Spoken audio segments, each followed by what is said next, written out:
வணக்கம். நான் astrology professor doctor Vimalan. என்னடா கருப்பு சட்டை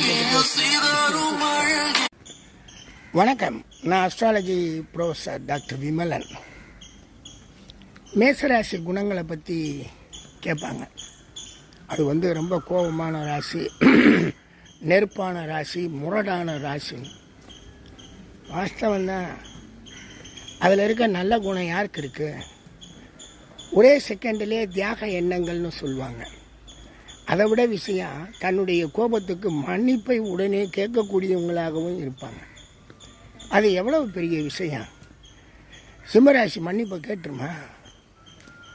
அல்லது தனுசு ராசி தான் மன்னிப்பை கேட்குமா? இந்த 3 ராசி தான் நெருப்பு ராசி, குரூர ராசிகள்னு சொல்லக்கூடிய ஆண் ராசிகள்.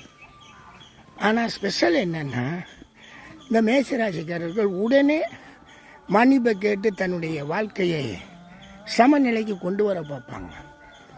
உணர்ச்சி மிகுந்தவர்கள் அப்படின்னா என்னென்னா, எந்த உணர்ச்சி மிகுந்தவர்கள் அப்படின்னு இருக்கு இல்லையா, இதுதான் வாழ்க்கை பலன்களில் நல்ல ஒரு செயல்பாட்டை செய்து கொள்ளக்கூடிய உணர்ச்சி மிகுந்தவர்கள்.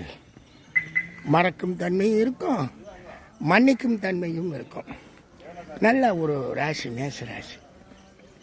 உடனுக்குடன் தன்னுடைய தவறாக இருந்தால் அதை உடனுக்குடன் மாற்றிக்கொள்ளக்கூடிய அமைப்பு பெற்ற ஒரு அற்புதமான ராசி நேயர்கள். மேசராசியின் குணத்தின் சிறப்பு குணமே உடனே சாரி கேட்பது தான். நன்றிங்க.